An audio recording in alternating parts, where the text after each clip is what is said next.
Olá, eu sou a Ellen. Eu sou o Elliston. Eu sou o Rafael. Eu sou o Gabriel. E nós somos a família Comparim na expedição Patagônia.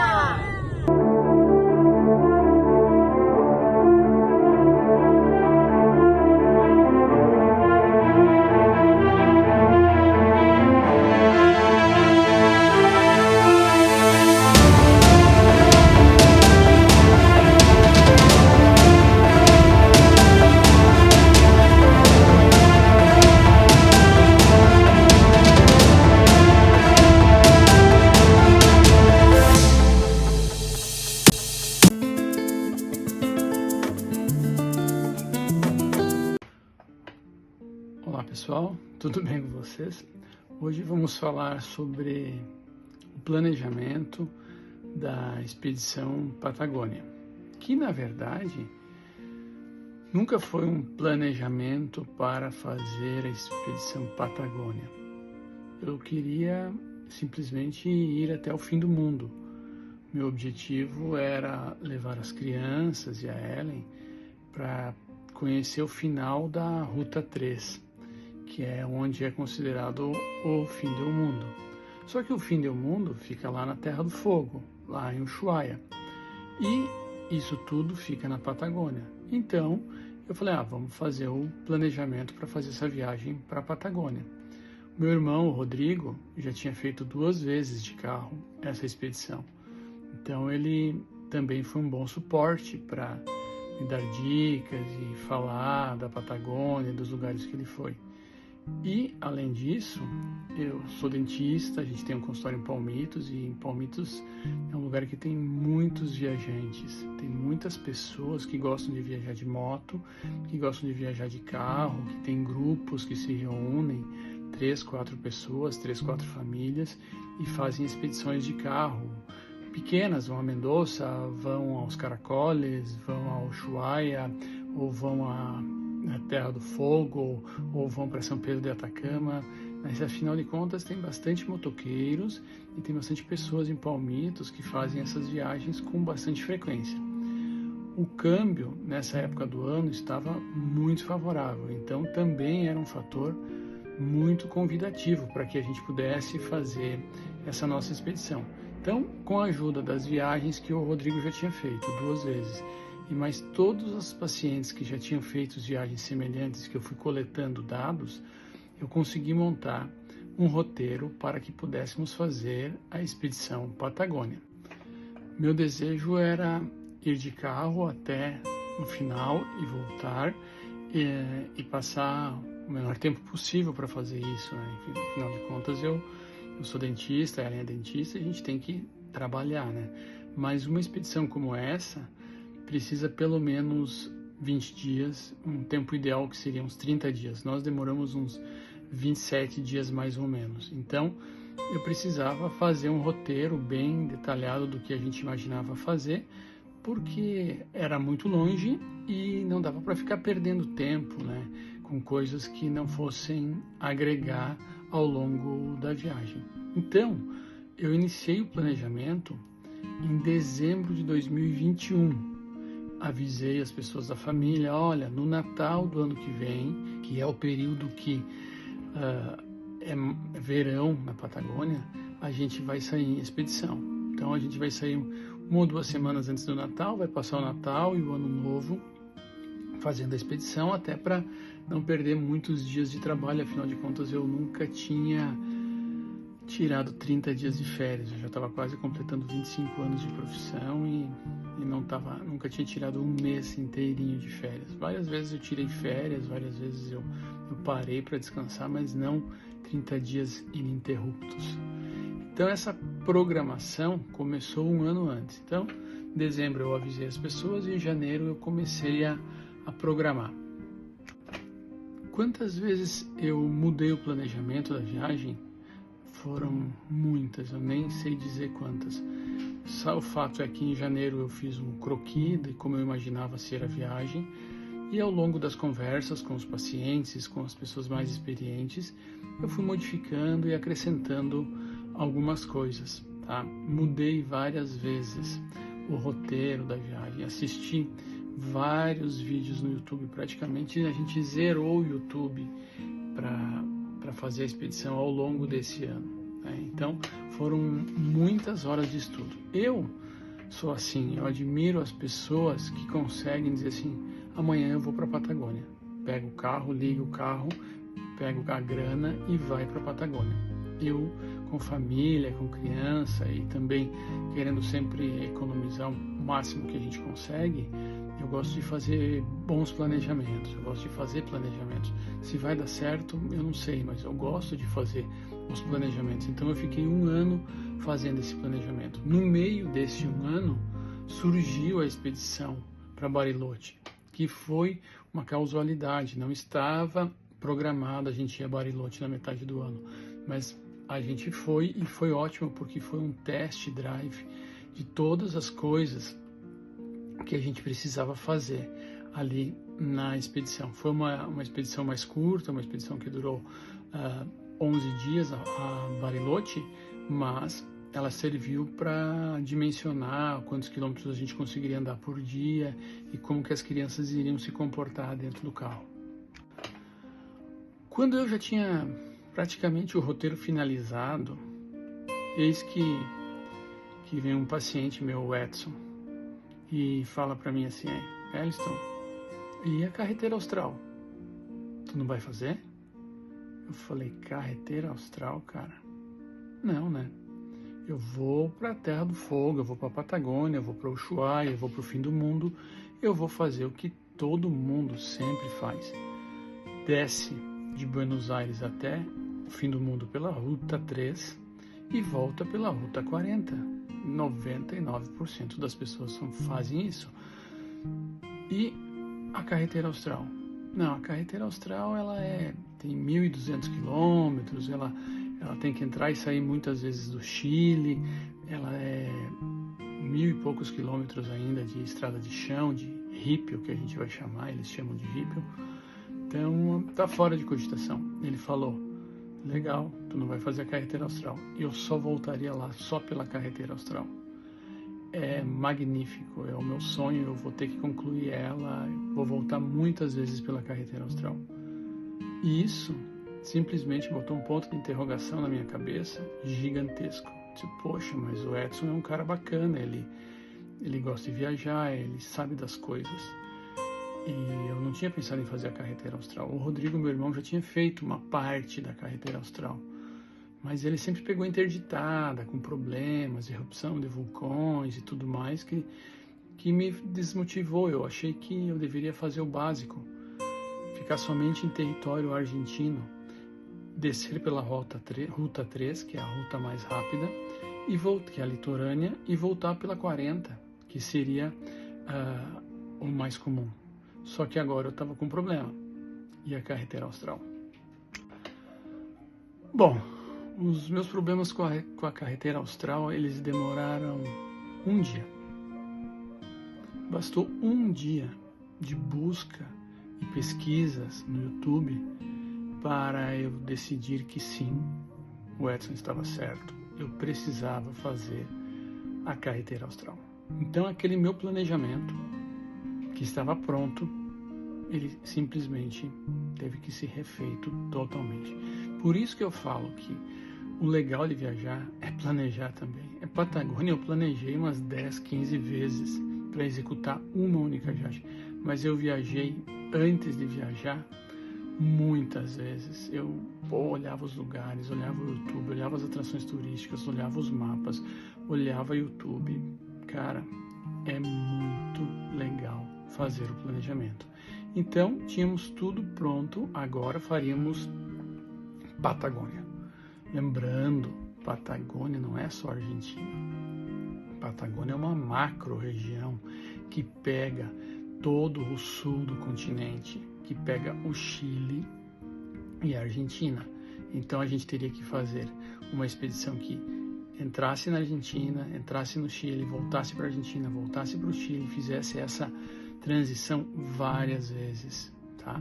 Isso demanda um conhecimento simples, não é um conhecimento complexo sobre a aduana, ok, pessoal? Vocês vão ficar tranquilos que dá para fazer isso sem problema nenhum e é bem tranquilo de fazer. No Chile, as aduanas elas são mais complexas, eles revistam mais, eles fazem pente fino.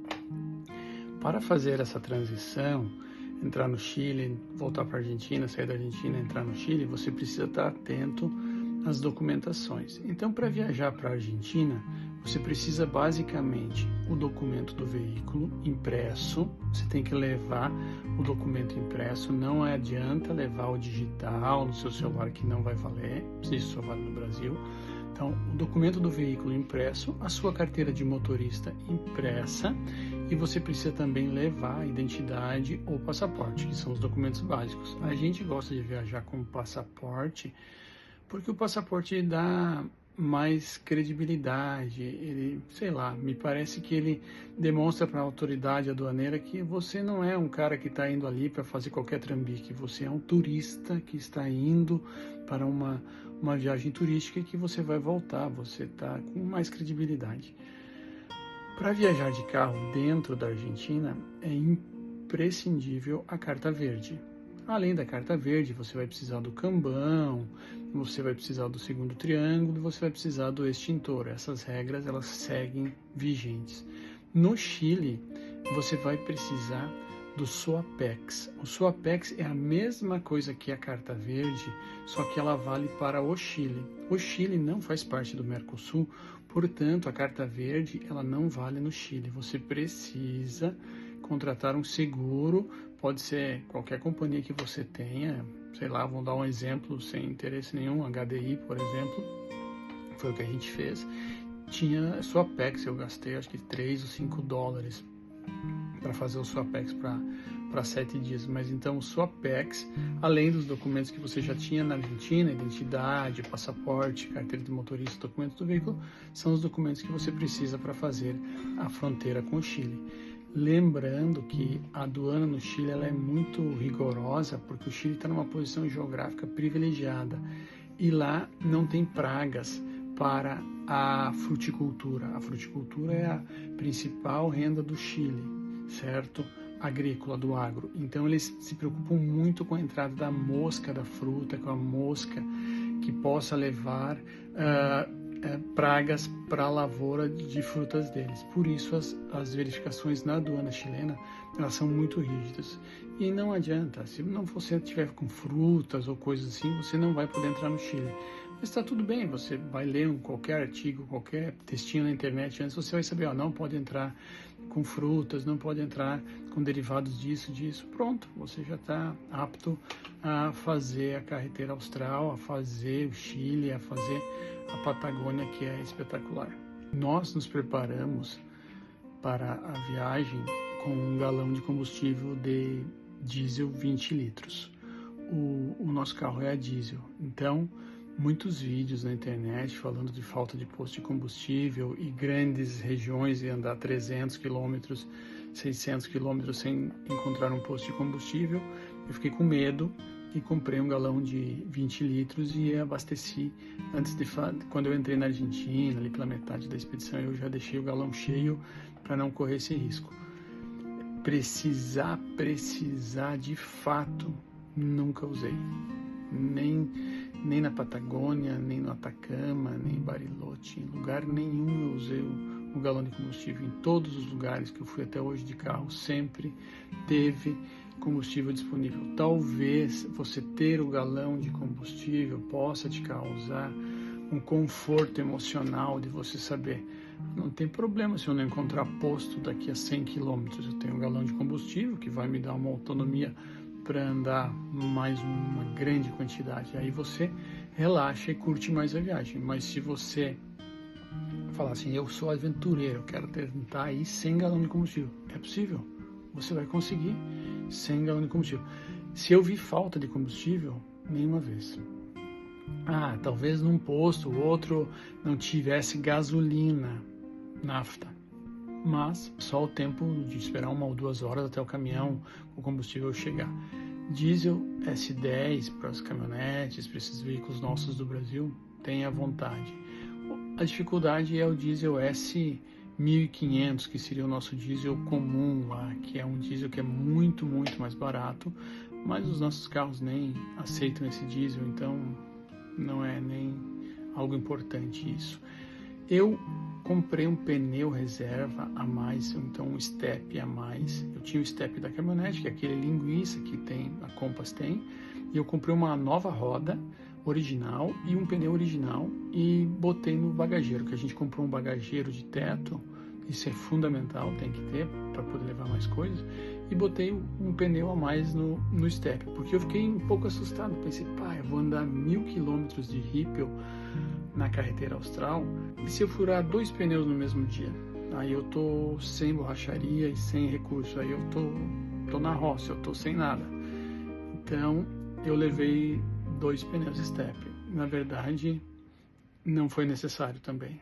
Para a próxima expedição que a gente fez, que foi Atacama, eu já deixei o pneu em casa, eu já fui somente com o step. É um excesso de zelo ter 2 steps, é um excesso de zelo. Se você tiver condições de levar, pode levar. Galão de combustível e o step foi as coisas que eu levei a mais para a expedição da Patagônia. E tivemos intercorrências, tivemos perrengues, tivemos grandes dificuldades, mas ao longo dos episódios vocês vão saber que foram contornáveis e hoje só me fazem pensar em que isso serviu para mim crescer como pessoa e como ser humano. Eu desejo sinceramente que vocês assistam os vídeos todos até o final, porque a gente não está gravando os vídeos para nos tornarmos youtubers famosos ou para a gente monetizar o canal. Nós já temos certeza absoluta de que isso não vai acontecer e que não é o nosso foco. A gente está gravando para tentar fazer que você entenda que é possível sim você ir. É possível você ir para a Patagônia, é possível você ir para o fim do mundo. Elisto, mas sem grana não é fácil. A gente encontrou bicicleta, gente indo a pé, de moto, de carro, de caminhonete, de motorhome. Olha, eu não sei se a gente viu de caminhão, a gente viu de caminhão também, Fusca, Brasília, Kombi. Então, assim, é possível. Você, mas eu vou gastar quanto? Depende, que viagem você vai fazer. Se você for de ônibus, se você for de carona, se você for de bike, se você for de moto, se você for de carro, menor do que os seus sonhos, você não pode ser.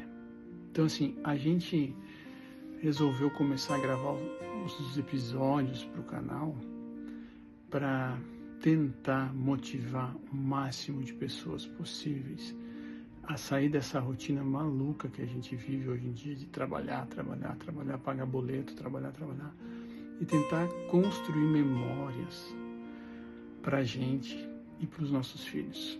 Então, assim, o grande objetivo não é eu provar para ninguém que eu sou melhor que ninguém, que eu consigo ir para a Patagônia de carro, eu sou o cara. Não, o objetivo é só construir memórias.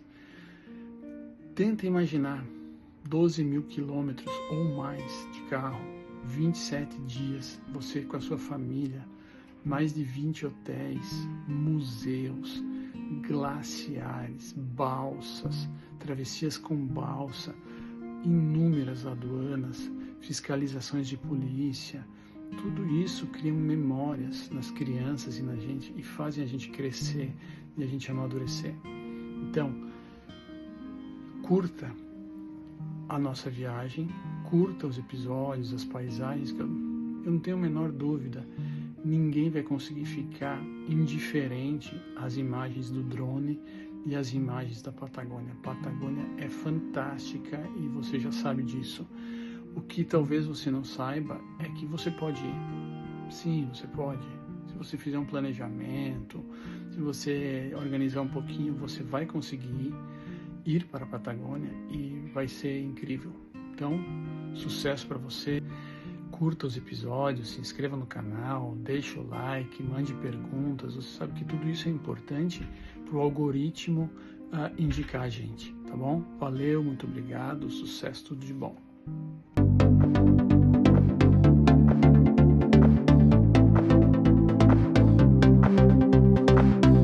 E no próximo episódio, acompanhe como foi o nosso primeiro dia de viagem. Curta o nosso canal e nos acompanhe nas redes sociais.